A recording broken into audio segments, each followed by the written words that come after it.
Hello, everybody, and welcome into the Patriots Real-Time Podcast. I'm your host, Theo Deasenhouse, joined alongside Austin Ray, and today we have a very, very special guest in CLNS Media's Mike Kadlick. Mike, how you doing today? I'm good. Thank you guys for having me. I appreciate you having me on. It's although it hasn't been the best start to the Patriots season, there is some hope. There was some hope. Let's not panic just yet. I appreciate you having me. I'm doing well, and happy to do this with you guys. Yeah, if you know me, I'm always panicking, no matter what. But yeah, so I'll do a quick overview of the show. We're going to start off with 2 up, 2 down from the entire season. Usually we'll do 3 up, 3 down from the previous game, but since we got 3 of us today, I figured 2 up, 2 down. And from the season, then we got our most surprising and disappointing players. This kind of came to me when I tweeted this, or I saw a tweet that said, predict the most surprising and disappointing. And I predicted it, so I thought, why not kind of review that 3 weeks into the season. Then we're going to open up to a few questions for Mike. And then we got some just housekeeping to do with some news. Kyle Duggar, a captain. We'll get to that later. Juwan Bentley on injured reserve. But if you want to start, Mike, with one of your ups. I am going to say guard Layden Robinson. I feel like although the offensive line has been I don't even want to say a bit of a disappointment. It has been a disappointment. They haven't been able to protect Jacoby Brissett. They haven't been able to get anything going on offense, and it's because of that offensive line. But I still think a guy in Layden Robinson, rookie 4th-round pick, who really throughout the summer didn't really look like he was going to come in and be a starter. And he was able to, rebound. And with the injury to City So, he came in and has looked pretty good. At right guard so far as well. Obviously, Michael Jordan was on the left, but the injuries affected really everybody else. And I think Robinson has done a good job at the position he's been in so far. He hasn't had any real glaring losses, and I think that really that tackle is the problem right now. So Robinson has definitely been an up for me. Yeah, I agree completely. If anyone's ever listened to me and Theo's show, we don't allow the offensive line in our bad because they're that bad. Yeah. But I agree with City So. I feel like he's like one of the bright spots in our O-line. Yeah, Layden Robinson. Layden Robinson, Yeah. City So. Hopefully he comes back this week. But Layden Robinson and City So were kind of battling out all summer for that left guard spot. I've been impressed with him too. He did. Mike Reese did tweet this out. It wasn't Mike Reese, actually. I apologize. I think it was like Carlos Lost Talk Pats or whatever. He said he had 2.5 sacks against the Jets. But, yeah, I do agree. I think he's been good, especially because the pick, I was like, I didn't like the pick at the time. I really like what I've seen out of Layden Robinson. At the time, too, like that pick, right, it felt like they were kind of set at guard. You didn't know what they were going to do with Mike Onwenu, obviously, but the year prior, they drafted Antonio Mafi. They drafted Jake Andrews. Cole Strange was still in the mix. But I think the Layden Robinson pick clearly showed that the front office didn't have, I guess as much optimism as we might have about the position. And they were right because, lo and behold, here we go. And Layden Robinson's already starting. So yeah. What happened to Antonio Mafi? I feel like he had a solid rookie season and then absolutely imploded in camp. Yeah, not great for Mafi. He was okay year one. I liked him coming out of college. He was a guy who they worked with at the Shrine Bowl the year that they coached them 2 years ago, and then it just kind of fell off quickly for him. So I don't even know if he got picked up after getting cut here, but he fell off pretty quickly this summer.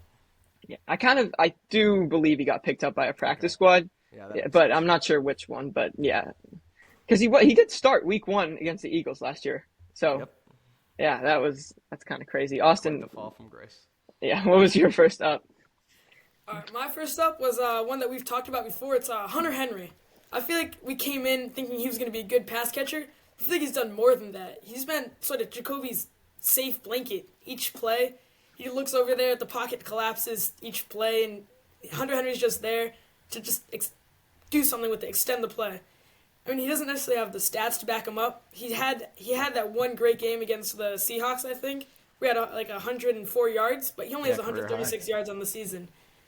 But I feel like overall he's been sort of the safe blanket for the offense.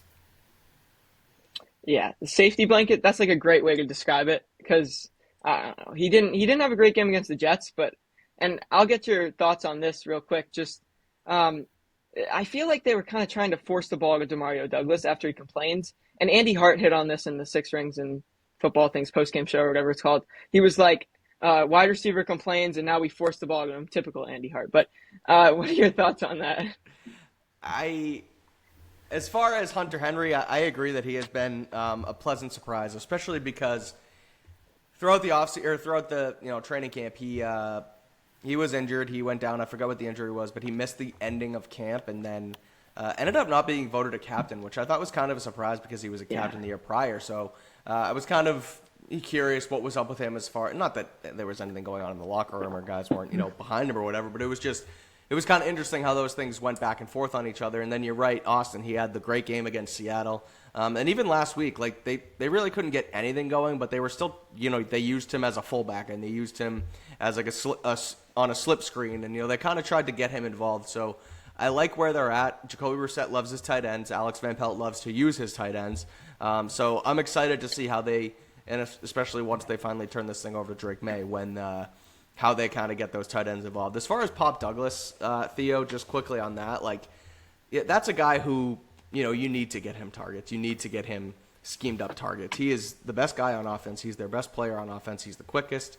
He's the one who can, run after catch and make plays. And so I'm going to, I have no problem talking crap back to Andy Hart. I think Andy's just trying to make waves and trying to say just because he complained. No, he complained because he's the best player and he deserves to get the football. So I have no problem with it. And I think they're going to be just fine with that.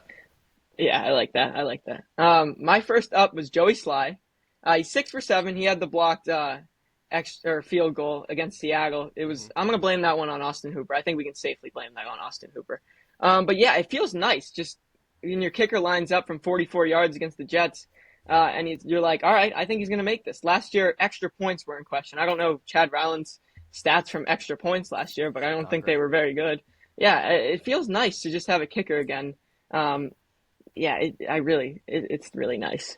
Yeah, I'm with you. I think although they did have the block kick, I think every single time Ryland went to kick last year, you held your breath a little bit. And it was like, oh man, what's going to happen now? Is he going to shank it left? Is he going to shank it right? Is it going to be a bad snap? It was never a certain thing. After it was for so long with guys like Adam Vinatieri and Steven Gostkowski, always a sure thing that you were going to be good from 50 and in, have a chance at 50 plus, and also hit all your extra points. And so it was really a shock for Ryland's 1 year here. And Nick Folk as well. I totally forgot. Yeah. Nick Folk was a stud as well. And so, it's good to kind of have that reliability back with the leg for sure. Yeah. No, go ahead. I agree. I was about to say, like you said, Nick Folk, just so basically what you guys said, just having that one guy that he has the most points on our offense with 21. I found that shocking when I saw that. The second place is 9 points behind him, so I find that sort of disappointing, but it's good to have that guy. I feel like that's usually the case, isn't it, though, for kickers? I feel like Steven Gostkowski had the most points in the league or something. I don't know. Could have made that up. No, it ends up, when the offense is really good, they end up quietly racking them up. But you don't really think about it, though, Austin. I agree with you. Sometimes it's oh, wait, why are the kickers so high up? It's well, they get a point on every touchdown, and if you get close enough, they end up with 3. So it sneakily adds up. Yeah. I saw something today that Brandon Aubrey had more fantasy. He has 50 fantasy points on the year or something like that. So, and he has more points than Stephon Diggs, Tyreek Hill, whatever. But yeah. Dallas got a steal in that guy. It's probably the one good thing about the Cowboys right now. But other than speculation that Bill might go there. But yeah. He signed him over from wasn't he a soccer player or something? I think so, yeah. Yeah. So yeah. You want to go with your second up? Yeah, let's go Bryce Behringer. We'll stay with the kicking game. He's able to flip the field.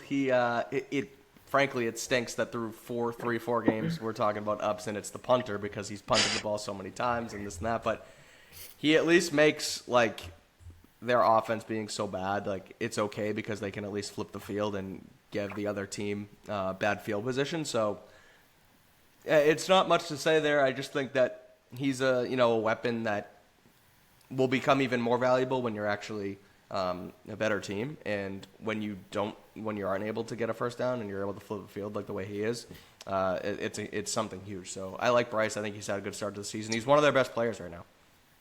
Yeah. I had Bryce Behringer as my number 2 as well. He was ranked by the people number 3 in the NFL. number 3 punters in the NFL, which Mm-hmm. it's awesome. And he's had 16 punts and he's punted for 837 yards. I mean, I don't know punter stats, but that sounds pretty good to me. Yeah, it is. Yeah, I feel like we've seen this before. Jake Bailey in 2020, team MVP. Yep. Bryce Behringer's shaping up to be this team's MVP. Ryan Allen a couple years ago before Ryan that Allen was pretty good too. Zoltan Mesko wasn't bad. They've always had good punters and kickers, and I credit Bill for that. Yeah. He understood that having really 3 phases of football, how important it was, and he got it done with having good kickers and punters. This is really random, but didn't Taylor think Zoltan Mesko was Tom Brady at his first football game or something? Yes. Yeah. That's kind of crazy, the transformation from Yeah, right. that to where he is now breaking down film on Twitter. Yeah, yeah, seriously. Yeah. I'll go into my second good. I had Antonio Gibson. I think he's been good. Besides the first game, I'd say I'd give him like a pass because he was injured. He was on the injury report all week. 23 carries, 143 yards. He had the big screenplay where he broke a tackle in the backfield. And yeah, I have a friend who's a Commanders fan. He told me every time he touches the football, he fumbles. He's the fumble machine. Yeah. And I looked up the stats. He had 5 fumbles last year, so he's not completely wrong. So every time he touches the football this year, I'm like, oh, here comes the fumble. But he just hasn't. He's really exceeded my expectations. And he's been that third down running back that the Patriots have needed since they lost James White in 2021. Yeah, I would say the fumble machine this year has actually been Ramondre Stevenson. He's put the ball on the ground 3 times. He unfortunately lost one last week, so he's got to clean that up. But yeah, I've liked what Gibson's given them. He was really solid against Seattle in week 2. I think he had 98 rushing yards, was averaging like over 7 yards to carry. Obviously, had the long run that almost set them up to win the game if they didn't have the block kick, which we talked about earlier. But yeah, it's nice to have a second running back to also be able to take a little bit of the load off Ramondre Stevenson and not have to force him into 20, 25 carries a game and be able to split that load up a little bit, because it's not going to be easy for them to keep putting that on Ramondre. So yeah, Gibson's been solid. I think as the offense continues to kind of find its groove and find its rhythm, I think he's going to even be more impressive too as the season goes on. Yeah, I agree. I kind of wanted to put Ramondre on my bad list, but just because of the performances in Cincinnati, and he was good against Seattle, I couldn't really do it. But yeah, if you want to give your first bad. All right, I went with left tackle, just the left tackle position in general. And I'm sorry you guys said that you don't that you don't put the offensive line in the bad category, but that whole position has been a nightmare, and it's been a nightmare from the start. It hasn't just been since the season started. It's been since Mayo and Wolf took over. They didn't address it in the offseason. They tried the Chuks Okorafor thing. That obviously went south really fast. 3 straight games, they've started 3 straight left tackles. And as the blindside protector, that's the most important position outside of quarterback in football, because they protect the quarterback. And it just, again, it hasn't gone well for them at all. And frankly, this week they might end up starting a 4th left tackle in 4 weeks, because at least today in practice, Demontre Jacobs, who's on the practice squad, or no, he is on the no, he's on the roster. Yeah. Yeah, but regardless, he was a waiver claim after camp, and so like an afterthought, really, a depth piece, may end up starting this week. And so it hasn't been good from the start. It wasn't put together correctly. Injuries have made it that much worse. And frankly, I think it's the reason why we're not going to see Drake May as early as we wanted to, because they want to get that offensive line in place before he takes the field. And right now, it's just gotten worse every single week. Yeah. What really was the plan at left tackle? Because I think Barth or Taylor had on it yesterday, where they said, I don't know, I think it was Barth. He said he wished the Patriots did not bring in Chuks Okorafor. I don't understand the plan. Like, you bring in a right tackle in Chuks Okorafor, you draft a right tackle in Caden Wallace, and you expect them to be able to play left tackle. I don't know if Chuks has played left tackle in an NFL game, maybe once.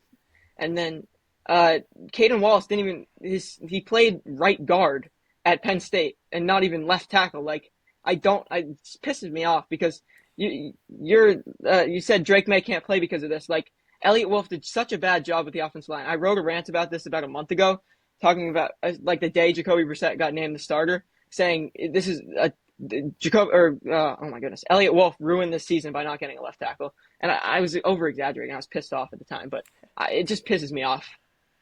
Yeah, it's the plan didn't work, and it's clear that it didn't work. And I think they had a vision, and it failed. And I always say that we have to be careful, not careful, but we have to give them time to let this thing work a little bit, because I think it's early yet, and it's Wolf's first season and it's Mayo's first season, and so these things where everyone's jumping down Alex Van Pelt's throat already, like he sucks and it's not going to work. It's like, I don't understand that. let's give that some time. But I think one thing that you can say for sure that they have gotten wrong was left tackle, and that's clear because there's already results that we can see, right? Where they're on their third in 3 weeks, they might be on their fourth, and Okorafor left the team, and you knew from Jump Street with him, I would think, that he's a guy who could be a flight risk because he was already upset with his role in Pittsburgh, and he made it vocally clear, and that's why they ended up, wanting to part ways with him. And so they took a chance. It didn't work, and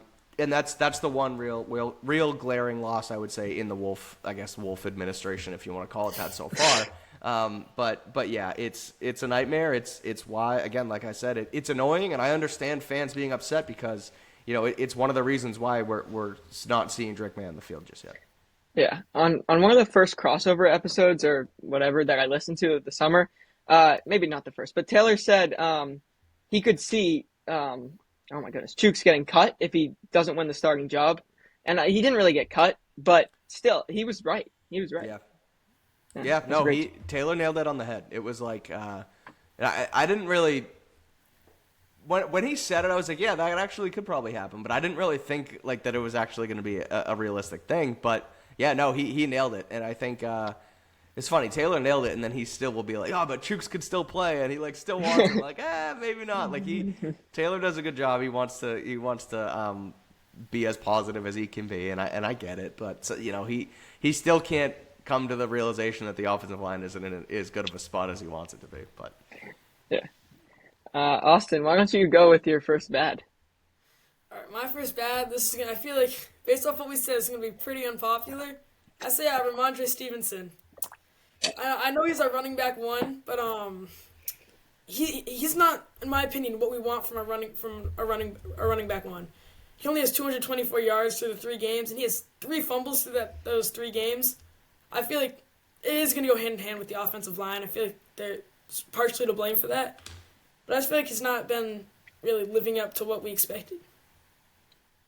I'm going to have to disagree with you there. Even though the fumbles, I think the way he's kind of improved his game from last year, because last year the offensive line was terrible and he couldn't get it going. This year, I don't even know what the word is, he's breaking tackles, getting outside, able to extend plays. And last year we just didn't see that with him. And I said I wanted to put him on the bad list, and I didn't because of this. But yeah. So he was great week 1.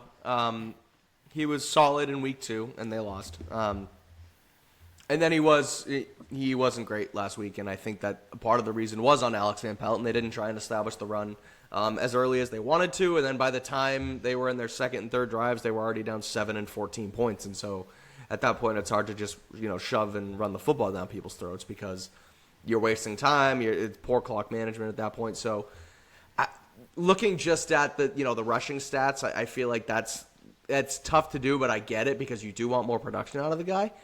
But at the same time, long story short, I wouldn't put him on the bad list either, the down list. But Austin, I do agree that the fumbles can put him there because that's a problem. That's a real issue, and that's something where I forget if I said it on a show, if I wrote about it or I tweeted about it the other day, but Bill Belichick on his coach podcast a few weeks ago mentioned Ramondre Stevenson specifically. It was like, this is a guy, because they were talking about ball security, him and Patricia on the show, and Bill was like, Ramondre Stevenson has heard from me thousands and thousands and thousands of times, ball security, ball security. Ball security is job security. You hold the franchise in your hands when you have the football. And he ended up getting the nickname franchise from Bill Belichick. Yeah, you said this. You said this. Yeah, I did. Okay. So yeah. That's something that should be ingrained in Stevenson's head. And so for him to put the ball on the ground 3 times, I wonder is nobody in his ear saying this anymore? Has he kind of lost this, this ghost in the back of his head that's like, no, you need to hold on to the damn football, dude? And so that's,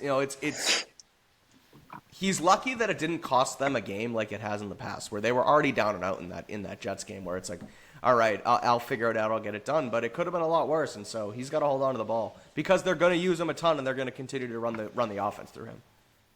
Yeah, fumbling's been an issue in the past. It cost him the game against the Bengals in 22. Cost him, I don't know. There's another example. I can't remember it. I was thinking Damian Harris against the Bills. No, that was Cam. Yeah, that Anyways, was tough. That was the Cam Newton year. But Yeah. it's the same thing. Ball Yeah. security.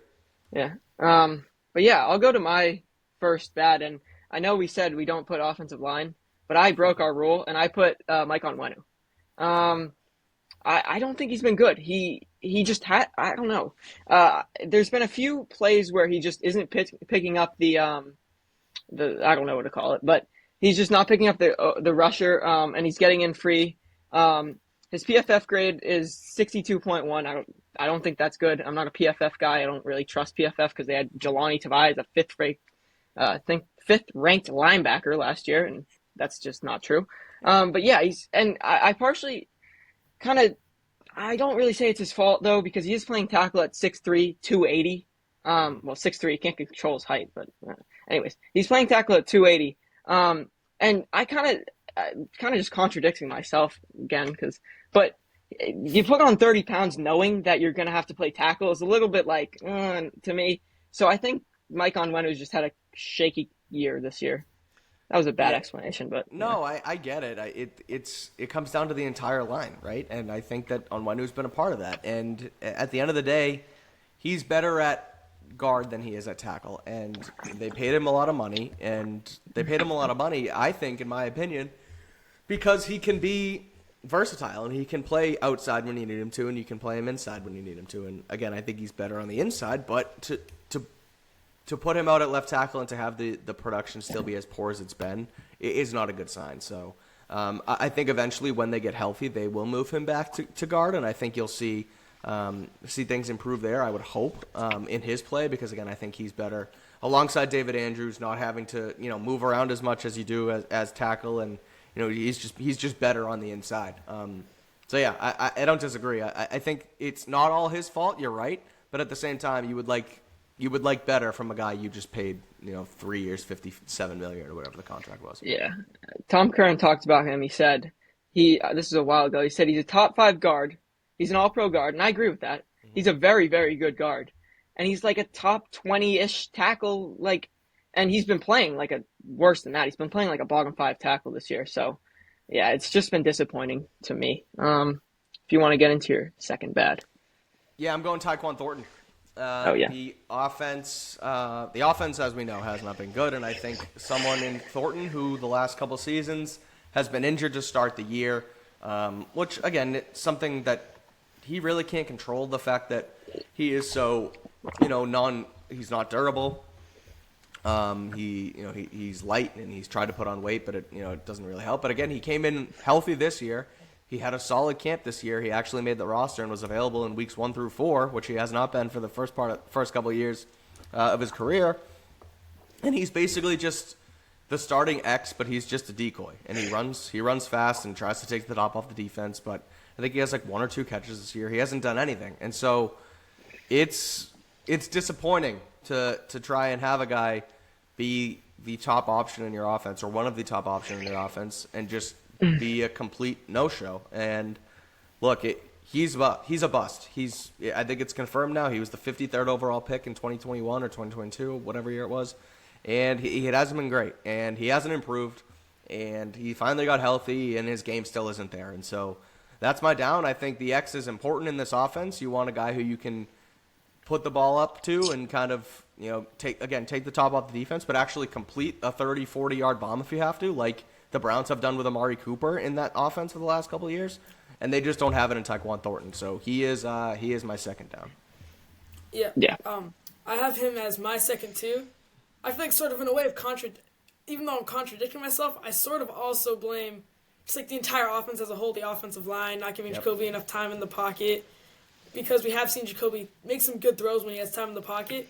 But I 100% agree with everything you said. I just feel like he's not the guy that we expected him to be after this camp. Yeah, and I just want to ask you a question. And I agree with you on Tyquan Thornton being bad. I don't think Tyquan Thornton's good. But if you had, so let's say you're Gerard Mayo, you're benching Taekwon, or Alex Van Pelt, whoever it is. Hmm. You're benching Taekwon Thornton. Who's your backup X? Right now, I'd go with Keishon Boutte, and I don't love it, frankly. Or you know what? Honestly, I tried Jalen Polk there too. I would try Polk, move him from Z to X, and have KJ Osborne be your starting Z, like he kind of already has been. And maybe a rotation. Is that a Jalen Polk jersey? Or KJ KJ Osborne? Osborne. Love Yeah, it. worst Okay. purchase of my life, but yeah. No, you'll be all right. It'll be a Yeah, collector's item one day. But yeah, hopefully. no, I would rotate the young guys in there somehow, some way, and just get some sort of production because you're not getting anything from Taekwon. But I would start with Jalen Polk. Javon Baker could get in the rotation as well. I think it's a little early for him, but I would like to see something different because clearly what they have in Taekwon isn't working. Yeah, Javon Baker. I have a rant about him later. All right. If you listen to my podcast, the solo podcast that I did, I'm not a fan of Javon Baker. But anyways, we'll get to that a little bit later. I'm gonna give my second bad. It's Jelani Tavai, and I don't think he's necessarily been terrible this year. But when you've seen him without Jawan Bentley, it's been bad. He missed a bunch of tackles. They had to move him into the middle of the field. He's usually kind of on the edge ish. But they had to move him to the middle linebacker. And it was really brutal to watch. Hopefully Sione Takitaki can come in and be better than simply just be better than Jelani Tavai. I don't know who was talking about it. It might have been you guys yesterday, saying he was a special teamer, but I might have not been you guys. I don't know. It could have been remember, Patriots but Unfiltered. I think it might have been Patriots Unfiltered, but yeah. Yeah, Tavai was, a solid backer last year. Yeah. Not outstanding, but he played well. And then I even thought the beginning of this season, in general, they were okay. And the loss of Bentley really trickled down and hurt everyone last week. And I think, whether it was Tavai taking not more snaps, but more maybe snaps from a position he wasn't as familiar with, it trickled down. They missed a ton of tackles. It just, it wasn't great. And I think it starts from there. And so. I trust a guy like Tavai to be able to bounce back, but at least last week, I would say he was definitely a down. Yeah, but PFF still has him as the fifth best linebacker in the NFL, if I could talk. But yeah, let's move on to our most surprising and our most disappointing. I'll start, I guess. My most surprising, Michael Jordan, a guy that the Patriots brought in on a futures contract in January or whatever. And everyone's like, oh, we signed Michael Jordan. That's cool. And now he's just starting left guard for the last 3 games. He got injured. But, yeah, Austin said it as a joke. He's like, his name is Michael Jordan. He's got to be good. But, yeah, Michael Jordan, he's my most surprising. Yeah, it's been solid. He's been someone they quickly had to kind of throw into the fire and pretty much put it out from the left guard spot. I had no complaints about him. It's unfortunate that he's kind of banged up now.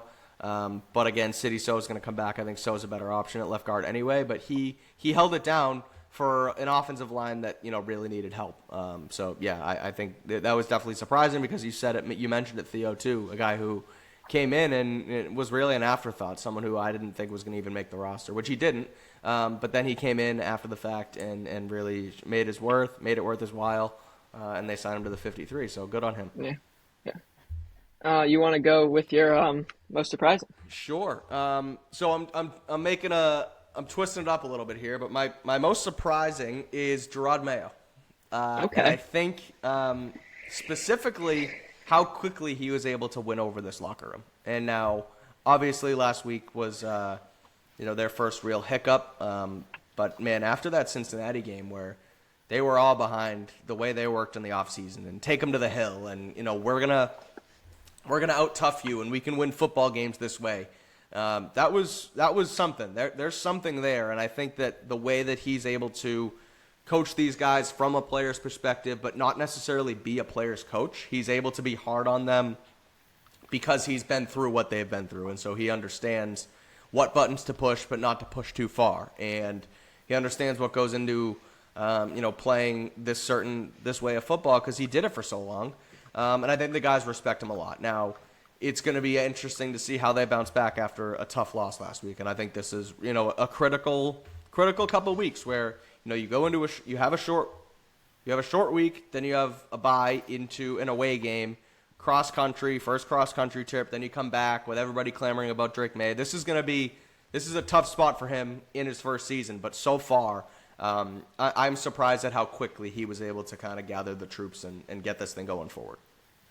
Yeah, I agree. I like the twist. Yeah. I feel like him. He also had Matthew Slater, Dante Hightower. I feel like both those guys also helped him bridge the gap. Slater, everyone loves Slater, even if you weren't on the team with him. So I feel like those two especially helped him bridge that. Yeah. Why don't you give your most surprising? My most surprising was someone that we said who was good was Antonio Gibson. Okay. I feel like we said, our friend, he made us think that nothing was gonna come from this. And I didn't think anything from Antonio Gibson was gonna necessarily be like a highlight on our offense. But he's had some pretty solid runs, and he's patient. He's had some really big plays, and I feel like he's just another guy with Mondre that just allows us to keep our offense moving. When they signed him during free agency, I had some kid comment on my post. This is James Robinson of last year. He'll be cut in the spring.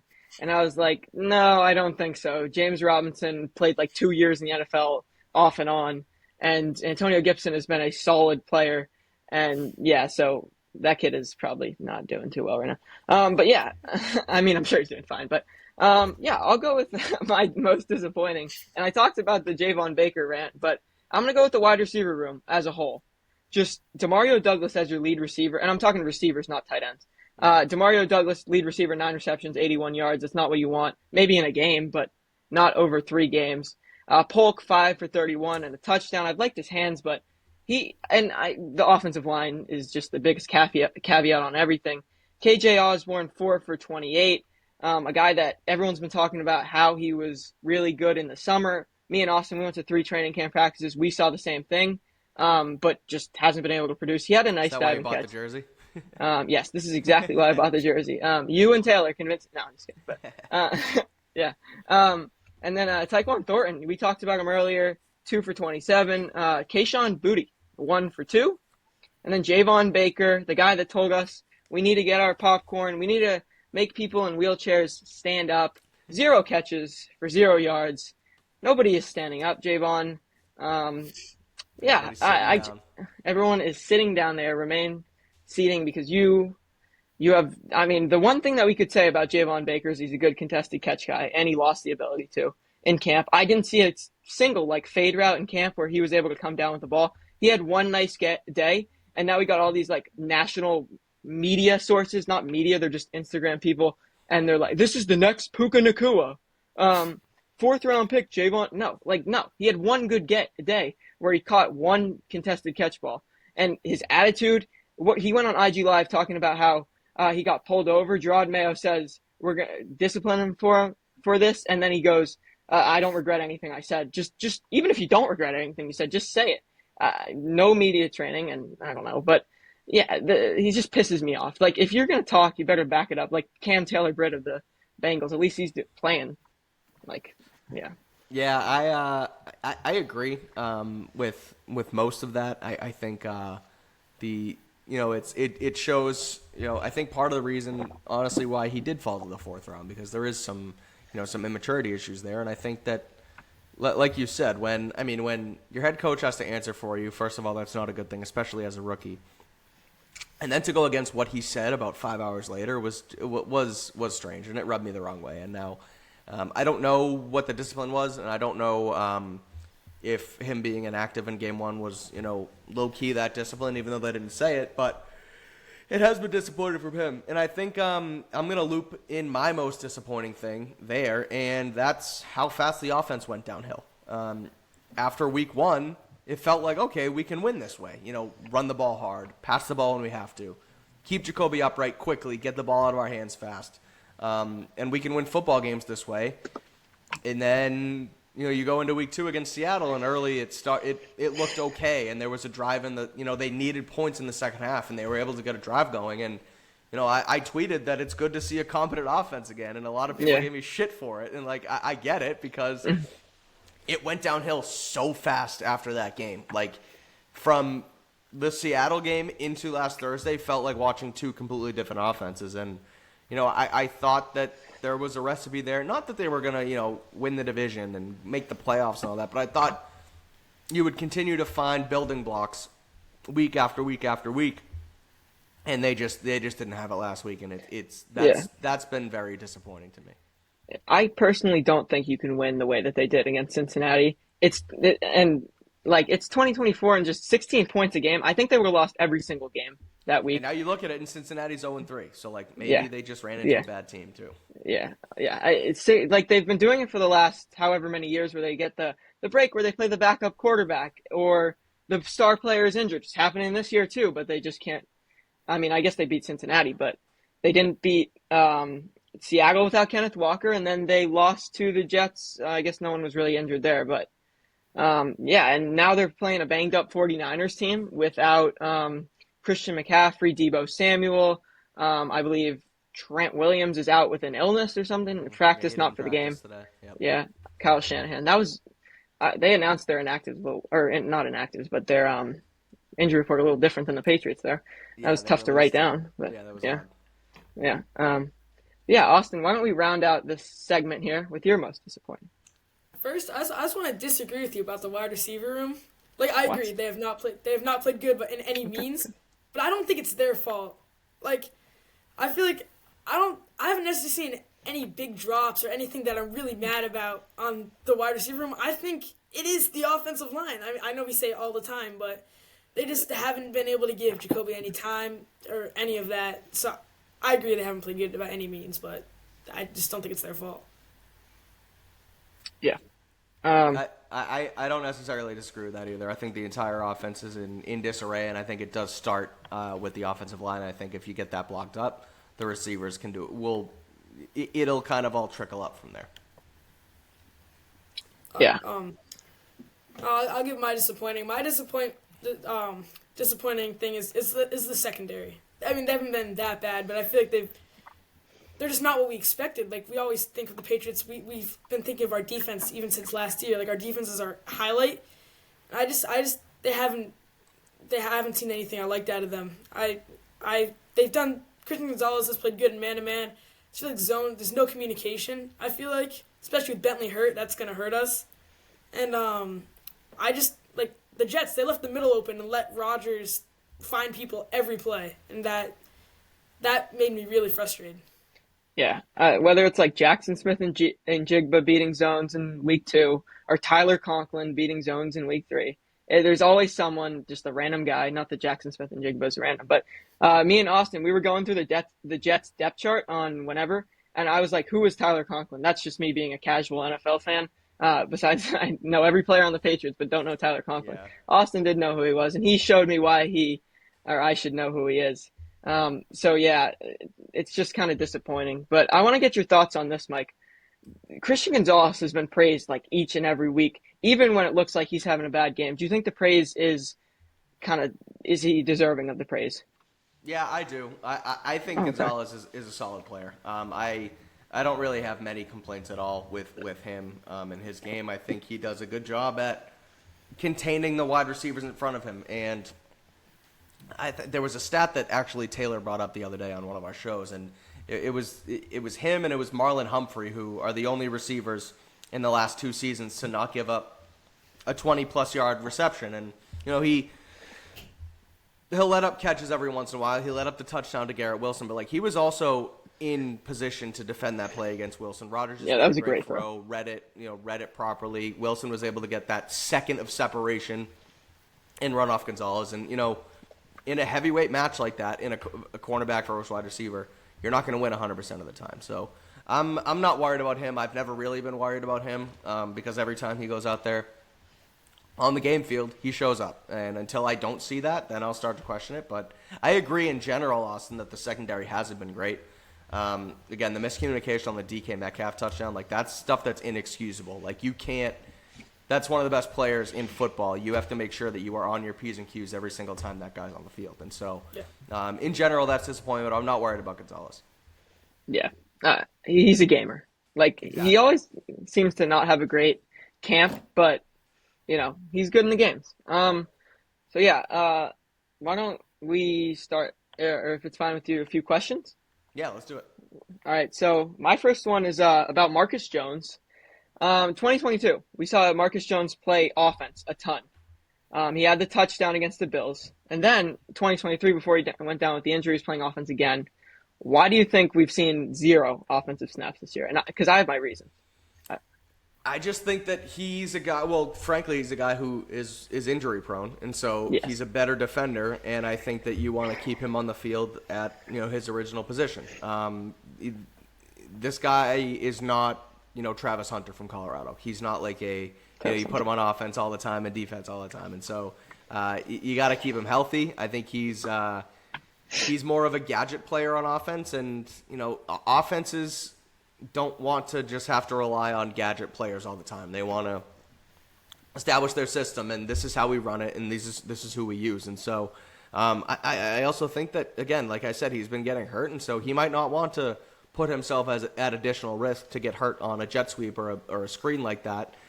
Instead, he's going to want to play the position that's going to get him paid down the in the long term. yeah, and he is still returning punts, which is Exactly. a little yeah. So yeah, that would be playing on all three phases, which just is not a recipe for success. Right. Travis Hunter. I don't know who said it, but someone said that Deion Sanders is taking years off Travis Hunter's career. I think it was Barth. It But probably was Barth. Barth yeah, has no. What's the word I'm looking for? He does not think that he will play on both sides in the oh league. no, And I wonder, man. I do, because he's really freaking good on both sides of the ball, and he's doing it in Division I college. And I know that that's not the NFL, but if you can condition yourself to play and be in good enough shape to play an entire college football game, you can do it in the pros. Now, you're going to get hit more, you're going to get hit harder, and I get that, and it's going to be challenging, but I'll be interested to see, what team takes him and what they actually do with him, because it's going to be fun, because that dude is unbelievable. He's just a great football player. yeah. Personally, I do. I'll go ahead. We sort of covered this on our mock draft. I Yeah, personally way too thought- early, Mark. Yeah, our way too early mock draft. Love it. We sort of thought that where he's going to play depends on the team he's taken by. I feel like their needs. That's what I personally believe. Yeah, I agree. Yeah, I don't really. Brian Hines scared me yesterday. I think it was him. He was like soft. We could see some soft tissue with him. I flashbacks to Taekwondo, Thor, even though he's still. Yeah, I'm like, yeah, I'm good. Yeah. I'll have Will Johnson if we're taking a cornerback. Exactly. Yeah, I had him as my number one player. I just love him. But Austin, what was one of your questions? One of my questions is just it's more of, it's not to say Patriots question, but how does it feel to be around the team, like the environment, the locker room, and all that? Like, how does it feel? On a personal level, it's unbelievable. Like, it's the coolest thing in the world. Like, it's to have grown up a Patriots fan and to be able to find my way into this industry, it's a dream come true to be able to, be credentialed and cover the team every single day. Like, I love it, and I wouldn't ask for anything different. Now, from a professional perspective, like, what is this team like?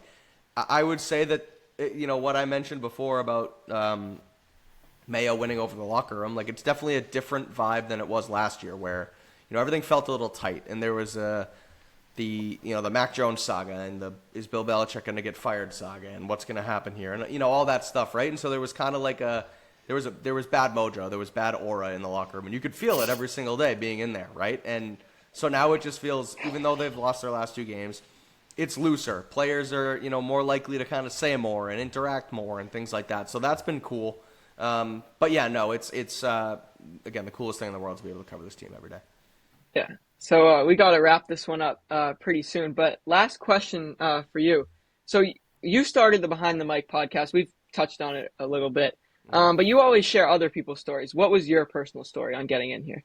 Good question. I like that. So I, again, like I said, growing up, I was always a huge Boston sports fan. I love the Patriots. I still do love the Patriots. It's hard to take the fandom away. I guess it's easier when the team stinks, but regardless. Yeah.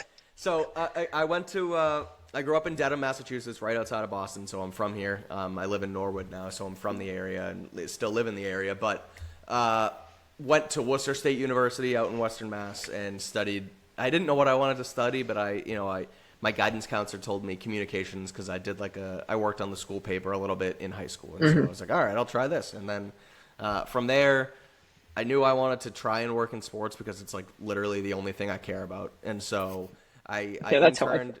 Yeah, I interned in the sports information department in our athletic department at Worcester State while I was playing football there as well.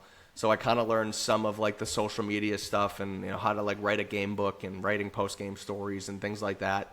And then I still didn't know what area I wanted to do, whether I wanted to work on a team, whether I wanted to work in PR for a team, whether I wanted to write. I wasn't really a huge writer at the time, but again, so I didn't know what I wanted to do.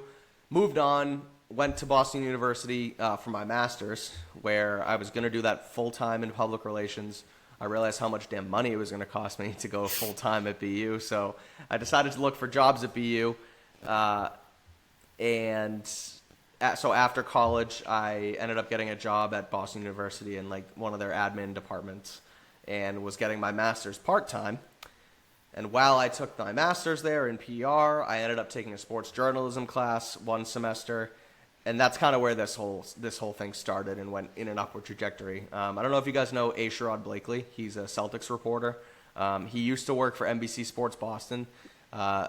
Man, it makes me feel old to say, like, you guys might be too young to know who he is, but you might be too young to know who he is. Yeah, I don't know who he is. It's funny. He was on NBC Sports Boston. He was, like, their guy before Chris Forsberg as, like, their Celtics insider. Oh, I actually met him, yeah. Yeah, so he was Forsberg before Forsberg, and then he was teaching the class at BU, and so I knew who he was, and I was like, I want to take this and just kind of learn about the industry. And this was after he left NBC. It was during COVID, and at that point, I was still working. I loved sports. I was on Twitter, but I didn't know what avenue I wanted to take. And then Sherrod was starting, like I said, he was leaving NBC and was starting a podcast with CLNS at the time I was in his class. And so I could take an internship at BU. Sorry if I'm rambling, but this is kind of... Oh, you're good. You're good. It took a long time to get here. It was kind of like everything lined up the right way. But I asked Sherrod if he knew of any internships around, because I could do an internship instead of for course credit basically at BU in my last semester. And he ended up hooking me up with an internship with CLNS Media, which is where I still work today. I worked there, interned there my last semester at BU, still was working at BU in one of their offices, ended up taking a different job at BU while as a communications marketing assistant working with CLNS at this point part-time. And then after that, the WEI job came out, so I applied there, got that full-time, which was a dream come true to be able to dive into the Patriots full-time, and I had the best time in the world. And then, unfortunately, WEI's parent company stinks. They laid me off, and so now I'm still I'm looking for more work right now, but CLNS luckily picked me up, so I'm working for them part-time right now, still trying to keep my foot in the door. And I don't know what's next, whether... I'm still kind of looking for full-time work around the Patriots, but now I'm 27 and I need real work, and I'm getting married next year, and so it's a tough industry to kind of be in. So we'll see what happens next, but that's kind of my story, and that's how I was able to continue to stay around the team, and lucky enough for CLNS to let me keep working. It's super cool. It's the best. I love it. Yeah. All right. Thank you for sharing that. But yeah, that'll pretty much do it for this edition of the Patriots Real Time Podcast. If you want to follow Mike, follow him at Mike Kadlick on Twitter, and then he's got the Pat's Daily Show with Taylor Kyles pretty much every day, I would say.